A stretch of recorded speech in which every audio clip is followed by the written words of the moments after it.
Bonjour tout le monde. On vous souhaite la bienvenue à ce séminaire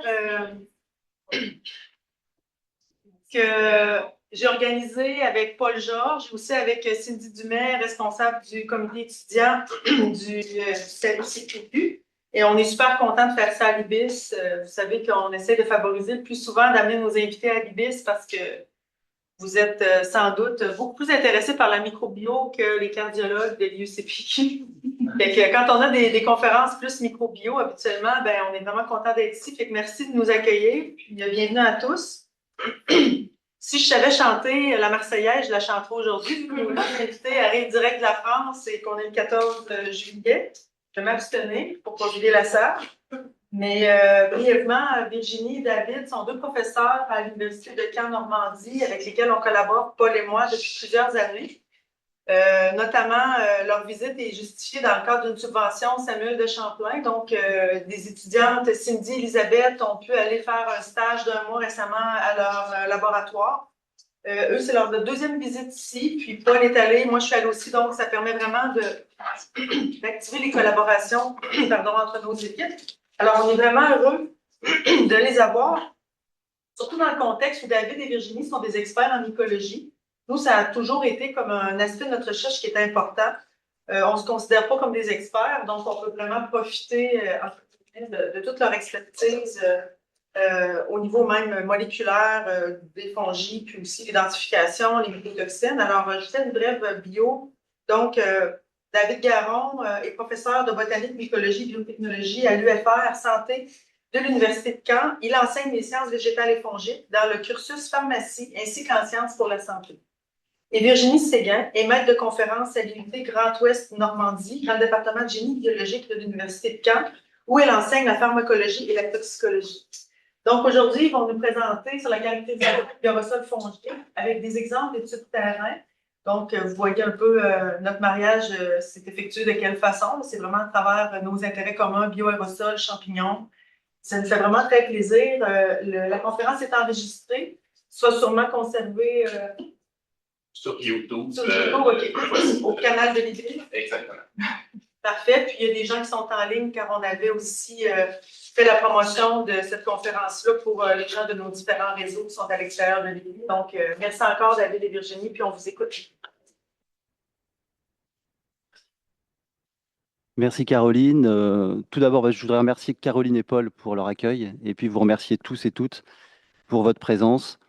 Donc, on va vous présenter un petit peu déjà quels sont les objectifs en fait de notre laboratoire. Vous allez comprendre que les liens en fait avec les laboratoires de Caroline et de Paul sont en fait nombreux, avec chacun ses expertises complémentaires.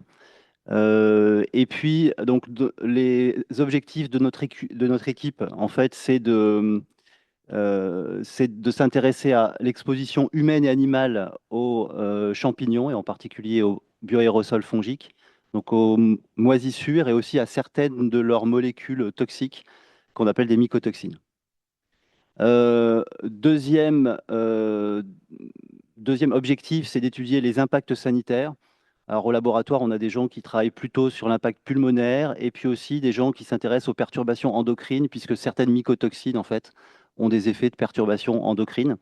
Donc, aujourd'hui, on va surtout parler avec Virginie de l'aspect exposition. Voilà, on va aborder un petit peu l'aspect impact, mais ça, on pourra voir ça une prochaine fois. Et puis on s'intéresse aussi comme objectif, les champignons étant très impactés finalement par le changement climatique, on s'intéresse aussi à l'impact des déterminants climatiques, température, humidité, sur la croissance fongique, sur leur toxicité, sur la virulence lorsqu'il s'agit d'espèces fongiques pathogènes. Alors, on va s'intéresser pas mal aux activités en fait qui impliquent souvent l'homme et l'animal. Donc ça, c'est un autre lien aussi avec les travaux de l'équipe des équipes de Paul et de Caroline. On va s'intéresser aux activités d'élevage, également aux habitats, et donc avec les deux volets qui finalement sont des volets complémentaires, c'est-à-dire évaluer quelle est l'exposition avec différents outils. Ça part donc des prélèvements de terrain. Sur cet aspect justement métrologie, on a beaucoup aussi à apprendre l'équipe de Caroline. Et puis avec des questionnaires, avec le recueil d'un certain nombre de données, et puis l'étude des microfonges. Et puis la partie identification du danger, où là on va en reparler tout à l'heure, mais on va s'intéresser à l'aspect pulmonaire et puis aussi avec l'équipe de Caroline, va s'intéresser en France et au Canada à la sensibilité finalement aux antifongiques et au problème de résistance, qui est un phénomène émergent, enfin qui est de plus en plus important. Voilà.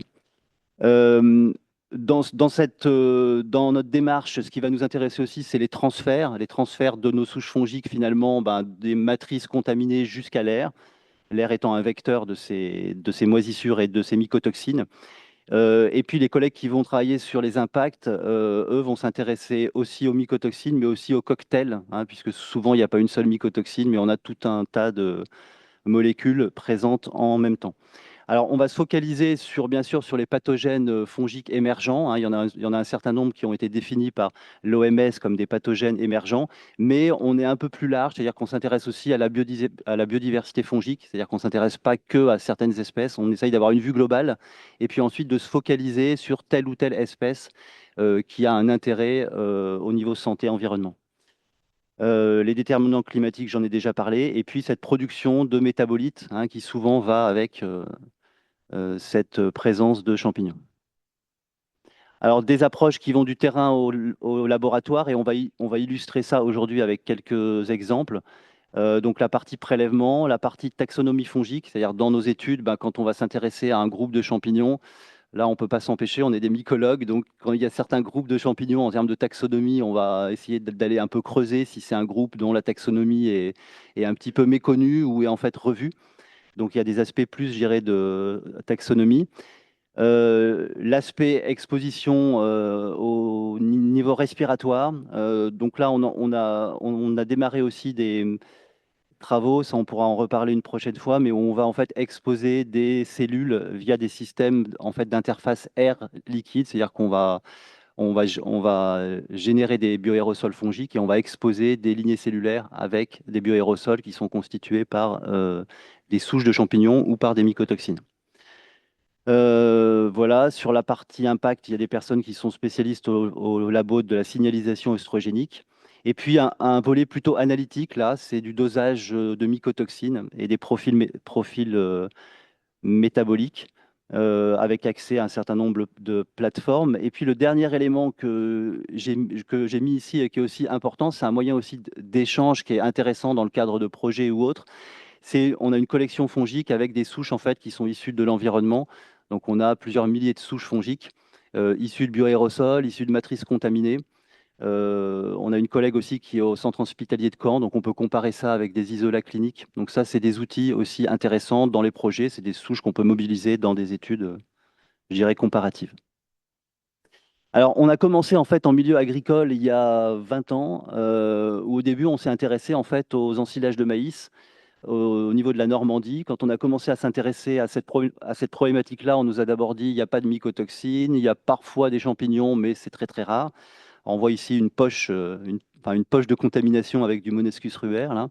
Et en fait, on s'est aperçu à cette époque-là qu'il y avait quand même des traces de mycotoxines qui pouvaient être présentes, alors avec les techniques de l'époque, hein, qui étaient beaucoup moins sensibles que les techniques actuelles.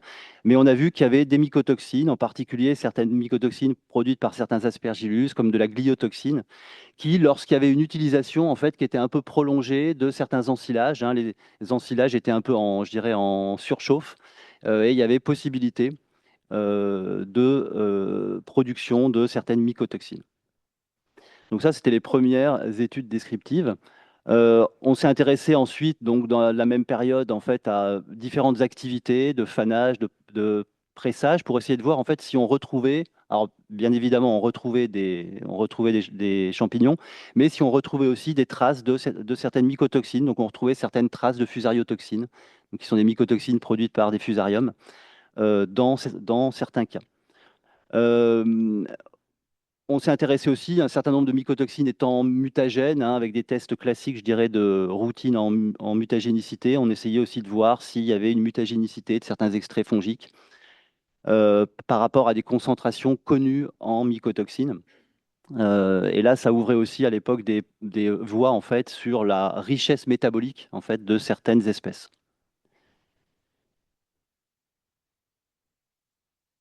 Alors, on a continué, en fait, on a repris ce travail-là avec un focus depuis quelque temps sur les élevages laitiers, avec la thèse de Nathan Gounel, où là, en fait, on a suivi des élevages laitiers en Normandie, avec un descriptif assez poussé des différents groupes de moisissures, alors qu'on a classé ici. Alors, au niveau de chaque groupe, on va un peu plus loin même, on va jusqu'au niveau de l'espèce, lorsque c'est possible. Mais là, en tout cas, dans ce tableau-là, il y a les différents genres.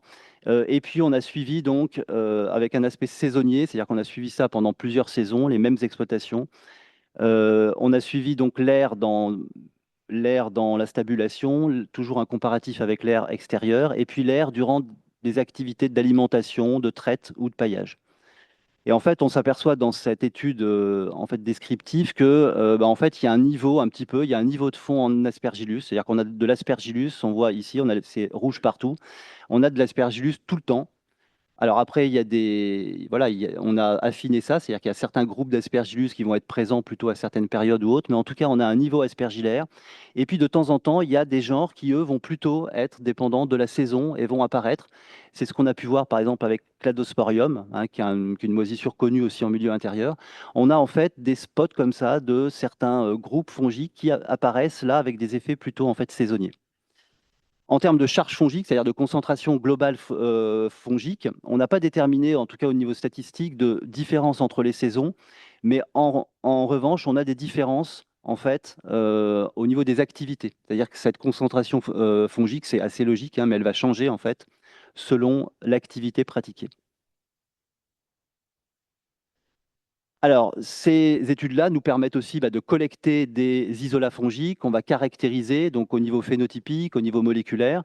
Et là, on s'est surtout focalisé sur des isolats d'Aspergillus fumigatus, sur ce qu'on appelle les mucoromycota ou les mucorales, hein, donc qui va englober tout un tas de genres et d'espèces différentes, et puis les fusariums, qui sont assez présentes aussi en milieu agricole, qui sont assez présents.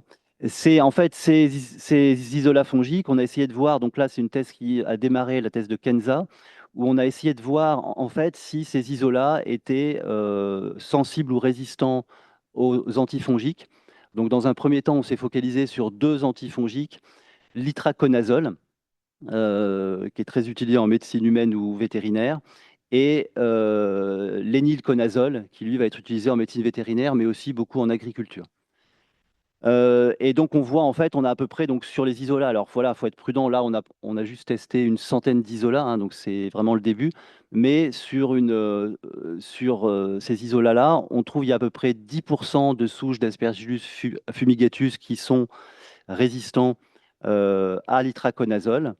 Pour les mucorales, on voit donc avec les différents genres, Lichtheimia, Mucor, Circinella, on voit que c'est très très dépendant du genre et même de l'espèce. Et puis pour les fusariums, on voit aussi que c'est assez variable en fait selon l'espèce de fusarium. Alors ce qui est intéressant aussi, c'est qu'on voit que les souches qui sont résistantes à l'itraconazole sont également résistantes. Par exemple, tous les isolats de fumigatus sont résistants aux deux azolés testés. Pour les mucorales, vous voyez qu'il y a un certain nombre de mucorales là où il y a une résistance aux deux azolés. Et pour fusarium, par contre, c'est à peu près la moitié, en tout cas pour culmorum et graminearum qui sont assez fréquents en milieu agricole, on a une moitié, il y a la moitié des isolats testés qui ont voilà, qui sont résistants aux deux. Très prudent aussi sur ces résultats-là, puisque pour l'instant, sur fusarium, il y a très peu d'isolats. Euh, on s'est focalisé, donc actuellement, on se focalise sur Aspergillus fumigatus, et donc ça, c'est le projet commun avec les collègues de l'Université Laval, où là, donc, on est reparti en fait sur un questionnaire qu'on a bâti ensemble pour poser vraiment les mêmes questions dans des exploitations québécoises et françaises. Ce qui est intéressant, en fait, c'est qu'en termes de pratique, entre les deux pays, en fait, il y a des pratiques qui sont différentes. Et puis, on a aussi, en tout cas dans la littérature, on trouve une résistance aux azolés qui est beaucoup plus importante en Europe qu'en Amérique du Nord. Donc, il y a des pratiques aussi en termes d'utilisation des azolés. En France et en Europe, on consomme beaucoup, beaucoup d'azolés, d'où ces problèmes de résistance, en fait, qui sont importants. Donc là, c'est voilà, c'est un travail qui a commencé vraiment de comparaison entre les deux pays de ces résistances dans les élevages laitiers. Donc ça, c'est ce qui a été aussi initié grâce au programme Samuel de Champlain, avec les collègues de l'Université Laval et une collègue aussi de l'Université de Montréal. Alors, on s'intéresse aussi, avant de passer aux habitats, un petit peu qui fait la charnière entre milieu agricole et habitat, on s'intéresse aussi à ce qu'on appelle les biosourcés. En fait, en Europe et en France, on utilise de plus en plus ce type de matériaux qui à long terme, va nous intéresser aussi en termes de bioaérosol, mais qui, pour l'instant, on est au début. Donc là, on s'intéresse à la matrice. Et là, je passe la parole à la spécialiste des biosourcés. Bonjour à tous. Donc, je vous remercie à mon tour de nous accueillir aujourd'hui pour vous présenter ce que l'on fait à Caen, en Normandie. Donc, me concernant, je vais vous parler des matériaux biosourcés. Donc là, dans un premier, on travaille sur deux matériaux biosourcés principalement, la paille de blé et les roseaux. Donc là, je démarre par la paille de blé. Donc je ne sais pas si au Canada c'est utilisé, mais la paille est déjà utilisée comme isolant thermique en mettant directement des bottes de paille dans les murs. Et ça permet une isolation thermique et phonique. Donc là, pour la paille de blé utilisée en ballot de paille, il y a des règles pro qui sont déjà mises en place avec des avis techniques, etc. Donc là, il y a une société qui s'appelle Yellow qui, elle, a développé l'utilisation de la paille, mais cette fois-ci hachée, qui vont insuffler dans des panneaux de bois et qui va être utilisée comme isolant thermique et phonique. Donc, étant donné que c'est un procédé innovant, ils doivent mettre en place des expérimentations pour montrer la durabilité du biomatériau ou du matériau biosourcé dans les murs. Et donc, dans cela, ils doivent regarder comment la paille va interagir avec le champignon, voir comment elle peut être dégradée, et en même temps, voir aussi tous les paramètres physico-chimiques. Et donc, pourquoi la paille de blé? Pourquoi Yellow s'est intéressé à cette paille de blé hachée? C'est parce que c'est donc un matériau biodégradable et renouvelable. Dans nos régions, elle est assez abondante. Donc, ressources abondantes et locales. Il y a une bonne performance d'isolation thermique. Donc, ça, c'est certifié par des bureaux agréés, comme que l'on appelle Acermi en France. Et si on veut regarder la quantité d'habitations dans lesquelles il y a de la paille utilisée comme isolant, on en a entre 700 et 6000 bâtiments par an, ce qui est pas mal pour donc des matériaux biosourcés. Et donc, nous concernant avec Yellow, nous, on va évaluer la durabilité, la résistance fongique de la paille hachée en conditions contrôlées. Et en parallèle des échantillons que l'on va analyser d'un point de vue fongique, ils sont également analysés dans une école d'ingénieurs qui se trouve aussi en Normandie, à Rouen, l'Uni-la-Salle. Et eux, ils vont caractériser cette paille d'un point de vue physico-chimique. Et donc, ces travaux sont faits par le biais de la thèse de Maria Mustafa. Donc, Maria, elle a débuté dans un premier temps en regardant des couples humidité-température, parce que la croissance fongique, elle dépend d'un grand nombre de facteurs, et notamment la température et l'activité en eau. Donc, nous, on a regardé dans la biblio la valeur cible au-delà duquel il y a potentiellement une croissance fongique qui va arriver, c'est pour une activité en eau de 0,7. Donc là, on a mis la ligne. Et donc, Maria, elle a mis sa paille, différents lots de paille en enceinte climatique, en testant différents couples température-humidité, en essayant toujours d'aller vers un couple qui peut potentiellement détériorer la paille, à savoir une forte humidité, soit une forte température ou une température plus faible, en sachant que dans les murs, on est plutôt à une température de 12 degrés. Donc les deux conditions qu'elle a testées, c'est 90% d'humidité relative à 23 degrés et 90 et 12 degrés. Et en comparant les tests sur les températures, on peut voir que l'activité en eau, on surpasse 0,7 lorsqu'on est à 90 et 23 degrés au bout de 2 jours, alors que lorsque l'on diminue la température, il nous faut attendre 4 jours pour atteindre 0,7. Donc là, on ralentit la croissance fongique, ce qui est plutôt intéressant pour l'industriel qui cherche à valoriser son produit. Et à côté de cela, donc Maria, elle a voulu également, c'est pas qu'elle a voulu, c'est qu'elle est en train de tester aussi différents cycles d'humidification et de séchage pour simuler une dégradation ou, je veux dire, une infiltration d'eau. Donc, que se passe-t-il lorsqu'il y a une infiltration d'eau? Est-ce que si la paille sèche, ça peut permettre de limiter la croissance fongique et donc la dégradabilité de la paille? Donc, tout cela, on doit le mettre en avant. Et l'autre objectif que va avoir Maria, c'est de suivre le process de cette industrie. Donc pour cela, on a reçu différents lots de paille, une juste après le bottelage, pendant le stockage et le produit final après hachage. Donc là, vous avez des photos de l'entreprise. Donc ils reçoivent bien les ballots de paille et ensuite, ils broient la paille, la nettoient, entre guillemets, en enlevant les poussières, les cailloux, tout ce que l'on peut attraper pendant la mise en botte ou pendant les moissons, pour vraiment nettoyer le produit et avoir au final que de la paille hachée. Donc ce premier suivi de process, on a pu voir qu'une fois la paille au champ, au niveau de la charge fongique, on est plutôt à 10 puissance 2. Donc là, on n'a pas de valeur guide pour dire si c'est bien ou non. Donc là, c'est un constat. On est plutôt vers 10 puissance 2 de charge fongique pour de la paille au champ. Maintenant, si on regarde après le stockage, 2 ou 6 mois de stockage, on augmente la charge fongique. On arrive plutôt à 10 puissance 4 UFC, ce qui est nettement supérieur à la paille au champ. Et ensuite, on a également analysé le produit final. Et là, on redescend à 10 puissance 3, mais il reste à voir si c'est significativement différent. Mais on peut quand même voir qu'il y a une certaine diminution de la charge fongique une fois la paille hachée et nettoyée. Au niveau de la diversité fongique, que ce soit au champ ou pendant le stockage ou même au produit final, le genre majoritairement retrouvé, c'est le genre Aspergillus. Et c'est là aussi qu'on peut se poser la question au niveau de l'étude des bioaérosols et l'impact sur la santé des travailleurs. Ensuite, autre matériau biosourcé qui nous occupe notre temps, c'est le roseau. Donc le roseau, avant, j'ai regardé un peu au Québec si vous aviez des maisons en toit de chaume. Et j'ai vu que c'était relativement rare en raison des conditions climatiques et des moyens financiers que cela peut engendrer. Donc nous concernant en France, on a un beau patrimoine de chaumières, donc surtout en Normandie et dans la région de Brière en Bretagne. Donc là, il faut savoir que les personnes qui font ces toitures en chaume, donc c'est des chaumiers, et cette filière n'est pas du tout structurée. Il n'y a pas de règle pro comme on peut l'avoir pour la paille de blé. Donc là, l'objectif de ce projet Bâti Roseau, c'est vraiment de caractériser ce roseau, pour son utilisation dans la couverture chaume et pour son extension dans son domaine d'application, et ainsi mettre en place des règles professionnelles et que les techniques que les chaumiers utilisent deviennent des techniques courantes. Et donc les 3 enjeux de ce projet, donc, qui se nomme Bâti Roseau, c'est de préserver un écosystème unique que sont les roselières. Donc en France, il y a un peu plus de 50 000 hectares de roselières, mais seuls entre 2 000 et 3 000 hectares sont encore exploités parce que ça demande énormément de temps et il y a de moins en moins de coupeurs de roseaux.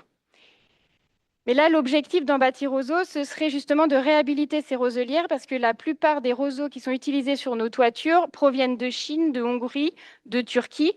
Donc là, il faudrait voir pour justement valoriser notre roseau et utiliser et éviter l'empreinte carbone et donc utiliser localement nos matériaux biosourcés. Donc, premier enjeu, c'est de valoriser notre roseau et de préserver nos roselières. Deuxième enjeu, comme je vous le disais, c'est une filière qui n'est pas structurée. Donc, il faut réussir à la structurer, à mobiliser l'ensemble de la filière chaume et ainsi pour préserver le patrimoine de chaumières. Mais depuis une vingtaine d'années, le petit bémol sur cette structuration de filière, c'est une dégradation fongique qui est de plus en plus prématurée. Avant, une toiture en chaume pouvait durer 30 à 40 ans. Maintenant, certains toits de chaume, au bout de 5 ans, ils sont complètement à refaire parce qu'ils sont dégradés d'un point de vue fongique. Donc là, depuis 20 ans, on travaille avec le Parc naturel régional de Brière pour essayer de comprendre ce processus de dégradation prématurée des toits de chaume. Nous, on va intervenir surtout sur cette problématique. Et l'autre enjeu de ce projet Bâti Roseau, c'est d'augmenter l'utilisation du roseau, non seulement aux toitures des chaumières, mais aussi à d'autres formes d'utilisation, comme les couvertures verticales. Donc, si un jour vous venez en France, vous verrez qu'il y a des bâtiments qui sont faits, et donc tout autour, ils sont couverts de roseaux. Donc, soit partiellement, soit totalement. Après, le roseau, il chercherait également à le valoriser en faisant comme la paille hachée précédemment, le lâcher et le mettre de façon insufflée dans du bardage bois Ou ça peut être utilisé aussi avec de la terre comme mortier. Donc, ils cherchent vraiment à valoriser ce roseau parce que lorsque vous ramassez le roseau, lorsque les chaumiers le préparent pour le mettre sur toiture, il y a énormément de déchets. Donc là, l'objectif, c'est de valoriser ces déchets. Et les autres déchets à valoriser, c'est lorsque une couverture doit être complètement refaite. Eh bien, il faut après se poser la question, que faire de ce roseau qui est potentiellement contaminé? Après, le contaminé, à l'heure actuelle, ils doivent le brûler, mais pour le brûler, il faut demander une autorisation préfectorale. Donc là aussi, ils cherchent aussi à voir si on ne peut pas le valoriser avec le compostage, par exemple. Donc là, pour cet enjeu-là, c'est essentiellement le parc naturel régional de Brière, l'École supérieure du bois de Nantes et beaucoup d'architectes qui travaillent ensemble pour valoriser ce matériau biosourcé.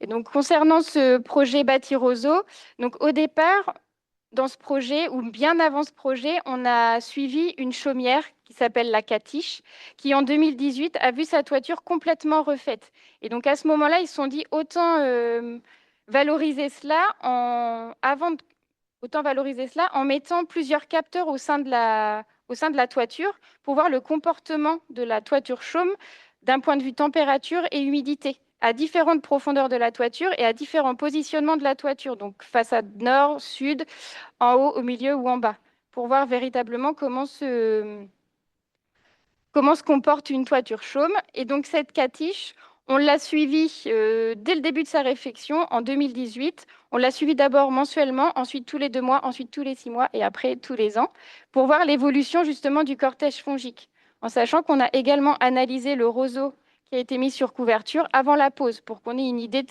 sa charge fongique. Donc avant pause, on était à environ 10 puissance 3 UFC par gramme de chaume. Et ensuite, une fois sur la toiture, au fil du temps, notre charge fongique moyenne était de 10 puissance 5 UFC par gramme de chaume environ. L'avantage d'avoir commencé par suivre cette catiche, ça nous a permis de voir qu'il y a une grande diversité fongique avec 75 espèces différentes, avec un socle de genre fongique, à savoir dans la catiche, tout au long des mois, on trouvait toujours le genre Trichoderma ou encore Mucor. Et on a constaté avec ce suivi de la catiche, en ayant fait des statistiques, que la contamination était plus élevée au milieu et en bas de la toiture qu'en haut, et ça c'est dû aux écoulements de l'eau. Donc la partie du milieu et en bas est beaucoup plus humide, donc ce qui peut entraîner une augmentation de la charge fongique. Donc, suite à ce suivi de la catiche et à la mise en place du projet Bâti Roseau, pour avoir une idée globale du cortège fongique ou de la charge fongique sur les chaumières, on a voulu étendre nos analyses sur un panel de chaumières, à la fois saines et dégradées, pour qu'on puisse comprendre le processus de dégradation. À quel moment on peut dire qu'une chaumière est sur le point d'être dégradée de façon prématurée? Et en même temps, on a étudié des roseaux d'origines différentes, donc avant pause, pour voir l'évolution du cortège fongique au cours du temps. Donc là, des premiers résultats ont montré que le cortège fongique se modifiait au cours du temps. Donc là, juste après la coupe, le cortège fongique était dominé par le genre Alternaria ou Penicillium. Ensuite, au cours du stockage, l'Alternaria était toujours là. Penicillium baissait un petit peu. On avait un tout petit peu de Trichoderma. Et une fois sur la toiture, la microfonge majoritaire, c'était Trichoderma, Mucor plombeus ou encore des Penicillium. Donc, il faut savoir que Trichoderma, il est à la fois présent dans les toitures saines, mais également contaminé. Donc, pour voir à quel moment ça peut être, on arrive dans le virage de dégradation prématurée, on va chercher à mettre en place une méthode de quantification par QPCR de Trichoderma. Parce que sur boîte, on ne peut pas compter spécifiquement Trichoderma, parce que c'est une espèce, comme on voit là, qui pousse extrêmement rapidement. Et en même temps, l'autre souche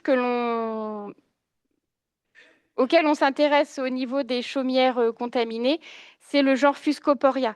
Dès lors que Fuscoporia est visible sur une toiture, le propriétaire doit absolument appeler un chaumier parce que sa toiture doit être refaite. Donc Fuscoporia, c'est un basidiomycète, mais qui attaque beaucoup plus sévèrement la toiture que d'autres espèces. Et la majorité des espèces que l'on trouve ici sont des espèces cellulolytiques. Et je crois que j'ai fini. Je passe la parole à David. Merci. Alors, il y a un autre basidiomycète qui est aussi assez, tout aussi dangereux, si ce n'est plus. c'est la mérule Serpula lacrimans, donc qui se développe donc dans des conditions d'humidité, de confinement, et qu'on va trouver dans différents pays, Canada, France, Europe, enfin voilà. Euh, qui est un champignon qui va provoquer ce qu'on appelle une pourriture cubique, donc il va dégrader la cellulose et l'hémicellulose. Il va rester que finalement enfin, le bois va se dégrader sous forme avec cet aspect cubique. Et donc ce champignon fait des gros sporophores, hein, ces espèces de grosses raquettes là, avec ce que vous voyez de ce qui est de couleur rouille, c'est des milliers de spores qui sont produits et donc qui vont diffuser. Et puis c'est un champignon qui est capable d'aller chercher en fait de l'eau en fait même à très grande distance dans le bâti grâce à ces cordons mycéliens qui parfois font plusieurs mètres. Alors, on s'était intéressé aussi à ce champignon-là. Je vais passer assez vite, surtout voir dès qu'on voit un petit peu ce qu'il en est sorti. Mais en fait, on s'était intéressé à ces habitations avec plusieurs questions. C'était savoir en fait qu'est-ce qui passait dans l'air, comme justement, est-ce qu'il y avait que ces spores de mérule? Est-ce qu'on en retrouvait dans l'air? Est-ce que c'était dans la totalité d'un habitat dégradé ou pas? Est-ce qu'il y avait d'autres, en termes de cortège fongique, est-ce qu'il y avait d'autres moisissures qui aussi étaient présentes avec cette mérule? Alors, quelques illustrations. Ici, on avait, les dégradations étaient assez en fait variables, hein. Donc là, vous voyez le sporophore de Bérulle, et puis on voyait aussi qu'il y avait d'autres traces, hein, qu'on a aussi identifiées, différentes moisissures, souvent des infiltrations. Alors là, ce que vous voyez avec l'évier qui est de couleur rouille, hein, c'est pas qu'il est mal lavé, c'est qu'il y a des spores de partout. Donc là, une infiltration d'eau qui était très importante via la cheminée et des spores qui avaient diffusé dans tout l'habitat. Alors, un habitat qui n'était plus habité depuis quelques mois, et en fait, le champignon avait pris le dessus. Donc, première question, c'est essayer de voir si on retrouvait de la mérule dans l'air. Donc, on en retrouvait bien évidemment, surtout quand le sporophore il était actif, c'est-à-dire il produisait des spores. Mais ce qui est intéressant, c'est qu'on retrouvait aussi d'autres champignons linivores. Hein, dans ce groupe de Basidiomycètes, il y a du Donchioporia, il y a des Coniophora. Et en fait, on s'apercevait déjà que la contamination, finalement, était plus complexe que ce qu'on pouvait penser. Il y avait aussi tout un cortège de moisissures, dont certaines peuvent poser un problème pour la santé, comme Aspergillus fumigatus, hein, qui est un pathogène prioritaire. Donc ça nous a permis aussi de mettre en lien avec cette mérule et avec ces champignons linivores tout un tas de moisissures présentes, dont certaines, comme Stachybotrys par exemple, sont typiques vraiment des habitats extrêmement humides. Des éléments aussi, donc, on voyait aussi qu'il y avait un effet habitat, c'est-à-dire que les habitats dégradés par la mérule, il y avait un effet selon le niveau de dégradation, il y avait vraiment un effet habitat. Par contre, il n'y avait pas d'effet pièce, c'est-à-dire qu'on faisait des prélèvements dans une pièce où il y avait la mérule et dans une pièce qui était à l'autre extrémité sans champignons visibles. Et là, on s'apercevait, même si ça paraît évident, on a pu montrer que finalement, il y avait une circulation dans toute l'habitation. Et puis, que la mesure du nombre de particules entre 2 et 15 mu, finalement, pouvait être un indicateur qu'on pouvait utiliser aussi, hein. Il y avait une corrélation, en tout cas, entre ce niveau de particules et, et la charge fongique totale. Pardon.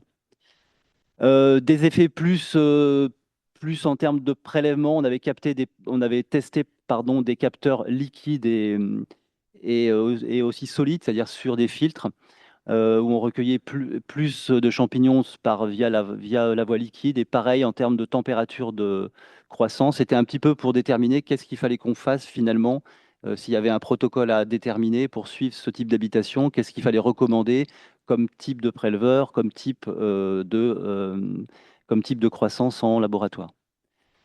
Certaines espèces fongiques, par exemple comme Cladosporium, sur des filtres, avaient beaucoup de mal, hein, alors qu'on les recueillait, par exemple, avec des capteurs liquides. Alors, c'est pour vous montrer aussi ces projets très descriptifs, ça nous permet aussi de temps en temps de nous faire plaisir en tant que mycologue et de s'intéresser à la taxonomie fongique et à quelques groupes de champignons. En fait, on avait fait un screening de mycotoxines et quand on a fait le screening donc de mycotoxines, on s'est aperçu qu'il y avait l'acide mycophénolique, hein, qui est un composé qui est un immunosuppresseur, en fait, qui était produit par un aspergillus.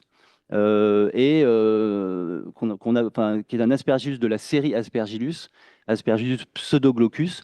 Et ça, c'est quelque chose qui n'avait pas été décrite. Donc, on a essayé de voir un petit peu plus en détail ce groupe, finalement, cette section d'Aspergillus, qui nous intéresse aussi parce que c'est des Aspergillus qu'on qualifie de xérophiles, c'est-à-dire qui sont adaptés à des milieux secs et qu'on avait déjà retrouvé, hein, dans des échantillons de foin, enfin voilà, c'était un groupe qui revenait souvent.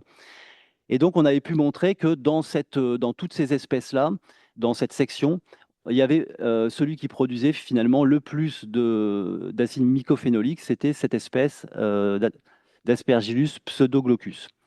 Ensuite, ça nous a permis d'aller voir un peu plus largement au niveau des eurociales, donc Aspergillus et Penicillium. Et là, alors, la souche qui est connue pour produire de l'acide mycophénolique, c'est Penicillium brevicompactum. Mais on s'est aperçu qu'il y avait aussi finalement d'autres espèces, hein, de Penicillium ou d'Aspergillus qui possédaient finalement ces gènes de biosynthèse et que finalement cette production-là, elle était plus fréquente que ce qu'on pensait chez en fait les eurociales. Alors, ces projets sur l'air, donc le projet sur la mérule, ça nous a permis aussi d'élargir un petit peu notre champ d'action à des habitats où il n'y avait pas forcément de mérule, mais présence de moisissures. Et donc là, on a sélectionné en fait des habitats, alors en particulier grâce à des acteurs locaux qui nous permettent en fait de vraiment sélectionner des habitats avec des critères en fait établis. Et pareil, avec un volet questionnaire, on va voir que dans ce cas-là, on avait rajouté un questionnaire santé qui va nous orienter aussi pour la suite, et puis des prélèvements d'air et également des prélèvements de poussière.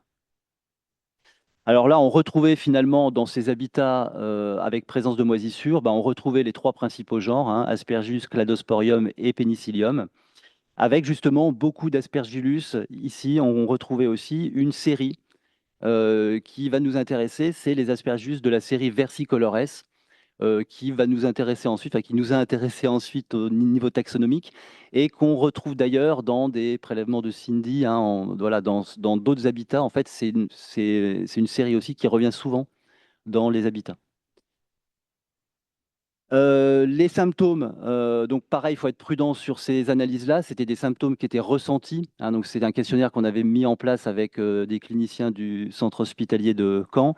Et en fait, c'était des symptômes qui étaient ressentis par les gens présents dans ces habitations. Et en particulier, on avait des effets respiratoires, des troubles du sommeil et des démangeaisons. Ce qui, dans le volet impact, ça nous a permis de rajouter en fait des lignées également qui étaient des lignées cutanées. Alors qu'au point de départ, on partait plutôt que sur des lignées pulmonaires. Au niveau statistique, quand l'étude a été finie, en fait, on a pu mettre en lien, hein, finalement la présence de ces aspergillus de la série versicolores avec certains symptômes en fait ressentis. Pareil, donc là, c'est vraiment des variables explicatives, hein, donc c'est pas une cause, mais en tout cas, il y a un lien entre ces symptômes et la présence de ces versicolores.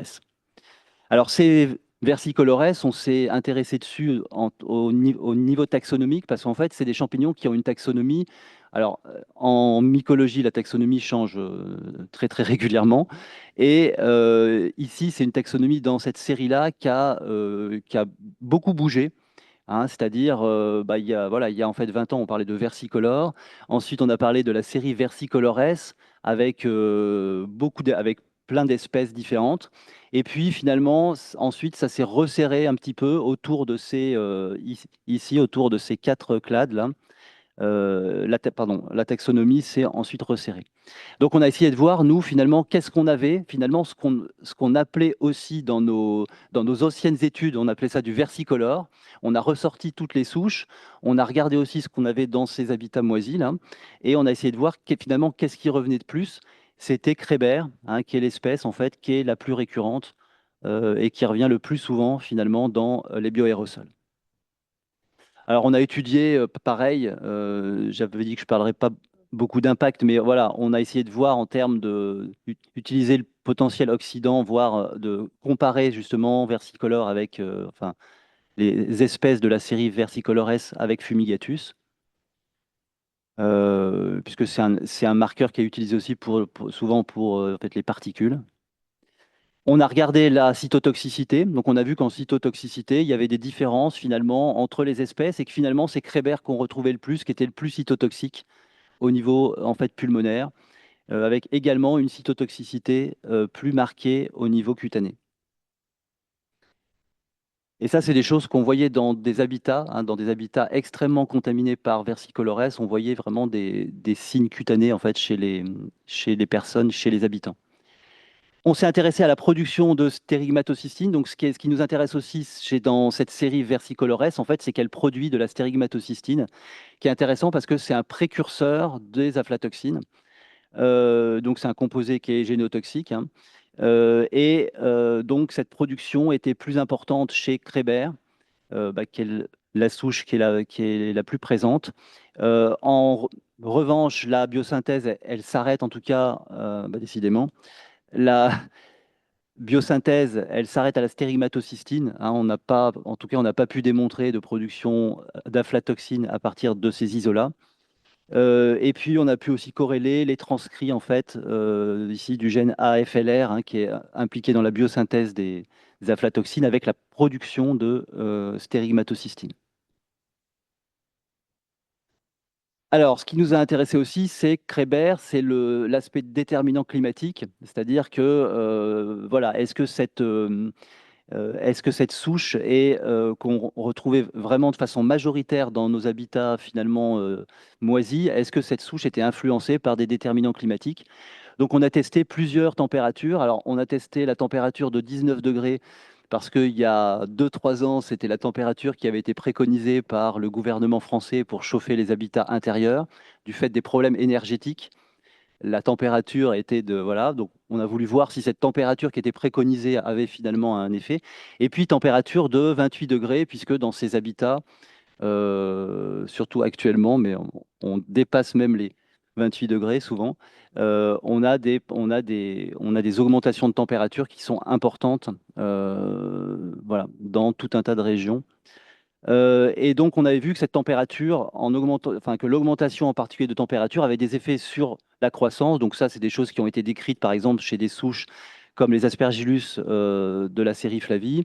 Également sur la production de stérigmatocystine, hein, donc il y avait une augmentation de cette production ici de stérigmato. Et puis également une influence sur les concentrations minimales inhibitrices, hein, donc sur l'aspect sensibilité en fait aux antifongiques. Il y avait une influence sur la réponse finalement de Krébert ici à cette augmentation de température. On avait une influence sur ces concentrations. D'autres habitats avec la même approche, je vais aller un peu plus vite sur ces habitats, mais qui étaient intéressants aussi parce qu'en termes de comparaison, ça nous permet aussi d'avoir, oui, ce que je n'ai pas dit dans nos projets, on a des bases de données et c'est intéressant ensuite de pouvoir comparer finalement ce qu'on a dans nos bases de données entre habitats de types différents. Donc ça, c'est des choses qu'on peut mobiliser aussi et comparer en fait entre bases de données, comparer des isolats, mais comparer aussi ce qu'on a rentré dans nos bases de données sur toutes ces analyses microbiennes ou toxicologiques. Et donc là, c'était des habitats de patients atteints de mucoviscidose. Donc là, c'est plutôt des habitats justement où les patients et les familles des patients font très attention à ne pas avoir de champignons, et en particulier pas en fait d'Aspergillus fumigatus. Et en fait, là, ce qui intéressait aussi les cliniciens, c'était de savoir aussi finalement, est-ce qu'il y avait un rôle de l'environnement intérieur, justement, et en particulier de la présence de champignons, dans l'évolution clinique, et puis aussi quelle était la méthodologie, parce qu'en fait, il n'y avait pas vraiment enfin, en tout cas, il y avait des contradictions entre laboratoires sur les méthodologies une fois lors de prélèvements d'air, comment est-ce qu'on analysait ces prélèvements en laboratoire. Donc on a fait toute une démarche un peu comme ce qu'on a déjà présenté avec des prélèvements d'air. Alors sur les prélèvements d'air, il y a quand même un bémol, mais ça justement on en rediscute souvent avec en fait Caroline et avec Paul. C'est qu'on utilise beaucoup nous le système Coriolis, qui est un système. Alors on est en train de changer aussi. On va justement pour pouvoir comparer avec l'équipe de Caroline et de Paul. On va s'intéresser au système SAS. En fait, le système Coriolis, qui a un système qui a ses limites, hein, qui a aussi des inconvénients.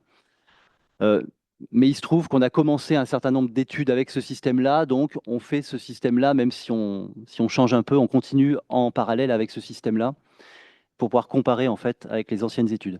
Et puis des prélèvements de poussière, toute une batterie de milieux, donc ça c'est ce qui intéressait plutôt les biologistes, pour savoir sur quel type de milieu est-ce qu'on pouvait travailler, en sachant que là il y a aussi des écoles, c'est-à-dire que nous en mycologie environnementale on travaille beaucoup sur du milieu malt. En mycologie médicale, ils travaillent plutôt sur des milieux sabouraux, hein, il y a un peu des écoles différentes.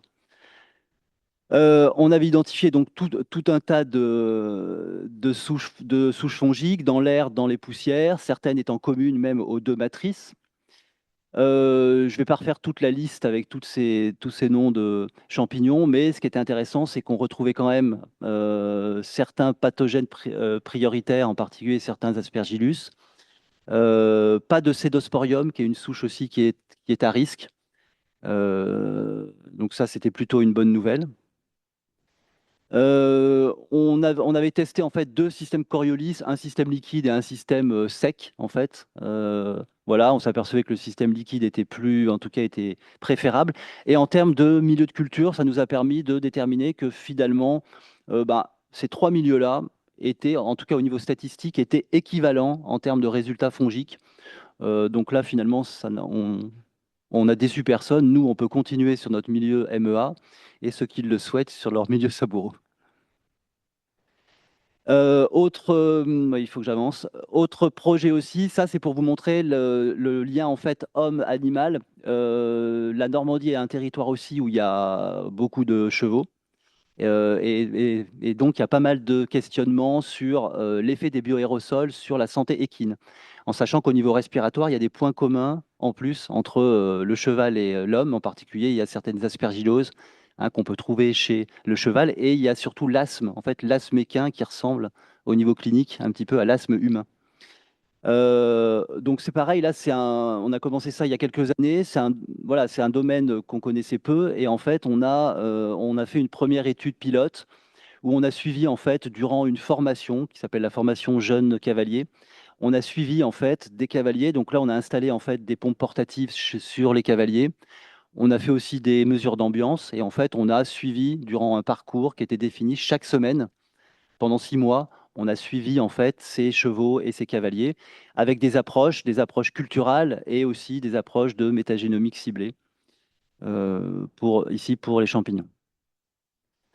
Alors les résultats, en fait, on a trouvé un certain nombre de souches, dont des groupes finalement qu'on retrouve. On va en reparler parce qu'à la fin, on vous a fait une petite synthèse justement de comparer ces environnements-là. C'est surtout ça qui est intéressant, de voir un peu les différences de profil fongique selon les différents environnements étudiés. En tout cas, on retrouve des différents groupes de champignons, dont des espèces dont on a déjà parlé. En rouge, des espèces qui sont toxinogènes ou qui peuvent être pathogènes. Et ici en bleu ou en bleu, des espèces qui peuvent être qui sont allergènes. Alors, ce qui était intéressant, c'est qu'avec la métagénomique, ça nous donne une autre photographie.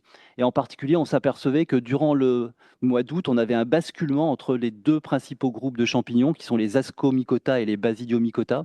C'est-à-dire que les Basidiomycota, nous, avec l'approche culturelle, on les voit pas ou peu, que certains.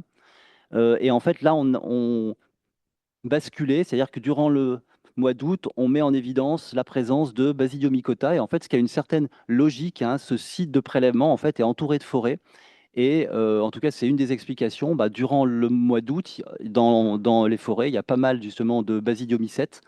nous qu'on ne voyait pas en fait au niveau culturel, mais qu'on voit ici avec la métagénomique. Voilà, il y a des souches aussi qu'on retrouve avec les deux approches.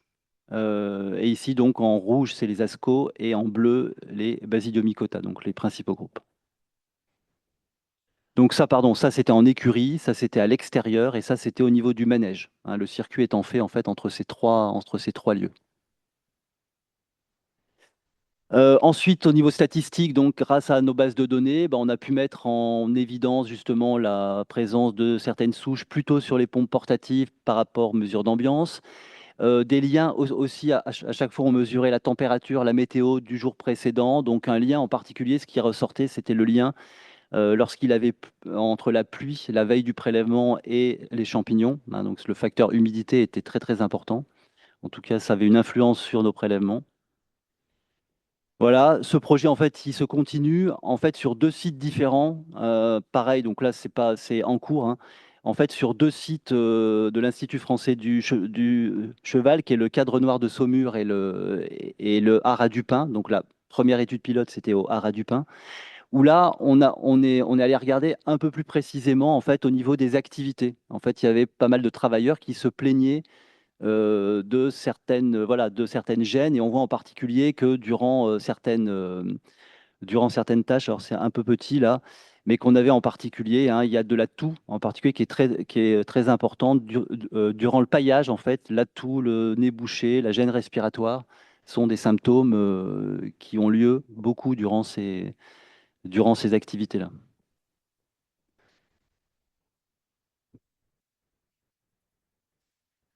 Alors, pour terminer, en fait, ici, on a essayé de compiler certaines des données qu'on a dans des bases de données. Donc, si on commence par le milieu intérieur, ici, donc là, on a repris une partie des isolats, plus de 500 isolats, et on voit donc qu'au milieu intérieur, on a pas mal de ce groupe-là, des Mucoromycota, les Ascomycota, avec 31% d'Aspergillus fumigatus.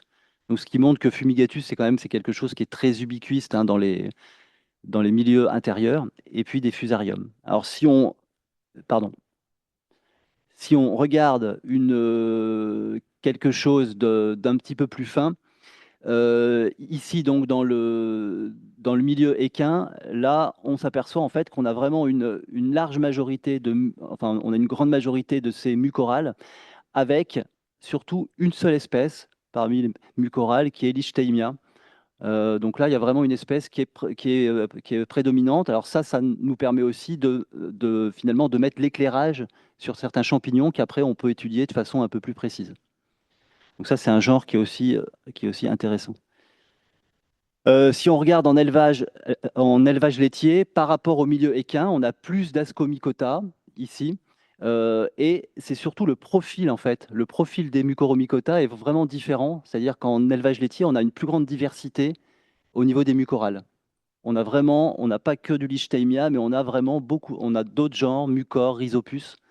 C'est beaucoup plus diversifié.